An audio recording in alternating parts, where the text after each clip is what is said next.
एक मात्रा दिखे तो उसमें गुण संधि। देखिए इसमें ओ की मात्रा है, किसकी मात्रा है, ओ की मात्रा, तो महोत्सव में कौन सी संधि होगी, गुण संधि होगी। नमस्कार दोस्तों, आज की क्लास में आपके लिए संधि की ट्रिक लेकर आया हूं, जो कि हिंदी का मोस्ट आईएमपी टॉपिक है और जिस भी एग्जाम में हिंदी पूछी जाती है उसमें संधि से कई क्वेश्चन जरूर पूछे जाते हैं। तो आज आपके लिए मैं संधि की ऐसी ट्रिक बताऊंगा कि कोई भी शब्द आपके सामने दे दिया जाए और उसमें पूछ लिया जाए इसमें कौन सी संधि है, तो आप बड़े आसानी से बता पाओगे कि उसमें कौन सी संधि है। तो चलिए आज की क्लास शुरू करते हैं। देखिए सबसे पहले स्वर संधि के बारे में देखते हैं। जैसा कि आपको मालूम होगा स्वर संधि 5 प्रकार होते हैं। कौन कौन से, दीर्घ स्वर संधि, गुण स्वर संधि, वृद्धि स्वर संधि, यण स्वर संधि और अयादि स्वर संधि। सबसे पहले हम दीर्घ स्वर संधि देखते हैं। देखिए दीर्घ संधि को आप कैसे पहचानोगे कि इसमें दीर्घ संधि है। देखिए इसमें बड़ी मात्रा है, यानी जहां भी आपको बड़ी मात्रा दिख जाए वहां पे कौन सी संधि होगी, दीर्घ संधि, बड़ी मात्रा। जैसे एग्जांपल देखिए इसके पुष्पावली, देखिए यहाँ बड़ी मात्रा है, देखिए यहाँ पे आ की मात्रा है यानी कि बड़ी मात्रा है, तो इसमें कौन सी संधि होगी, दीर्घ स्वर संधि। हिमालय देखिए, हिमालय में यहाँ देखिए बड़ी मात्रा है यानी कि आ की बड़ी मात्रा है, तो इसमें कौन सी संधि होगी, दीर्घ स्वर संधि। इसी प्रकार हरीश देखिए, हरीश में यहाँ पे देखिए ई यानी कि यहाँ पे ई की मात्रा है, किसकी, ई की, यानी कि बड़ी मात्रा है। तो जब भी बड़ी मात्रा है वहाँ कौन सी संधि होगी, दीर्घ स्वर संधि होगी। आई होप आपको जरूर ट्रिक समझ आई होगी। अब देखिए नेक्स्ट देखिए सेकंड, गुण संधि। अब देखिए गुण संधि कैसे पहचान होगी, गुण संधि में एक मात्रा रहेगी, या तो वो ए की मात्रा हो सकती है या फिर ओ की मात्रा हो सकती है। इस प्रकार से ए की मात्रा हो सकती है या ओ की मात्रा हो सकती है, वहाँ पे गुण संधि रहेगी। जैसे एग्जाम्पल देखते हैं, देखिए उपेंद्र, उपेंद्र में देखिए ऊपर एक मात्रा है, केवल कितनी मात्रा है, एक मात्रा है, ए की मात्रा है, तो इसमें कौन सी होगी, उपेंद्र में गुण संधि होगी। गणेश में देखिए ऊपर केवल एक मात्रा है यानी कि इस प्रकार मात्रा है एक ही, तो इसमें गुण संधि होगी। महोत्सव देखिए, महोत्सव में भी देखिए ऊपर एक मात्रा है, ऊपर कैसी मात्रा होना चाहिए। अब थर्ड देखिए वृद्धि संधि। वृद्धि संधि कैसे पहचानोगे, देखिए जैसे कि नाम से ही क्लियर है वृद्धि संधि, यानी कि इसमें वृद्धि हो रही होगी। देखिए इसमें एक मात्रा थी, इसमें वृद्धि होगी यानी कि इसमें 2 मात्रा होंगी। वृद्धि संधि में कितनी मात्रा होंगी, 2 होंगी, यानी कि ऊपर आपको इस तरीके से 2 मात्राएं दिखाई देंगी, या तो आई की मात्रा होगी या फिर औ की मात्रा दिखाई देगी। जैसे कि एग्जाम्पल देखिए इसके सदैव, सदैव में देखिए आपको ऊपर 2 मात्रा दिखाई दे रही है, आई की मात्रा है, तो इसमें कौन सी होगी, वृद्धि संधि। मतैक्य में देखिए ऊपर 2 मात्रा है, तो इसमें वृद्धि संधि होगी।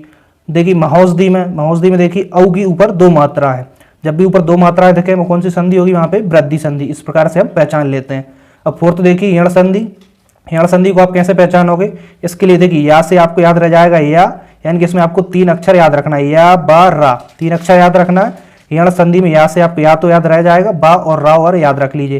देखिए इसमें या बा रा के पहले आधा अक्षर आए, कैसा, या बा रा के पहले यदि आधा अक्षर आए तो वहां यण संधि होगी। जैसे एग्जांपल देखते हैं, देखिए स्वागत, इसमें देखिए या बा रा यानी यहाँ बा है, बा से पहले कैसा आधा अक्षर आ रहा है, स्वागत, तो स्वागत में कौन सी संधि होगी, यण संधि। इस तरीके से आप बड़े आसानी से पहचान लोगे। अब देखिए अत्यल्प, अत्यल्प में देखिए या है, या से पहले आधा अक्षर, देखिए या से पहले आधा अक्षर ता है, तो अत्यल्प में कौन सी संधि होगी, यण संधि होगी। इस प्रकार से हम बड़े आसानी से और बहुत जल्दी पहचान सकते हैं।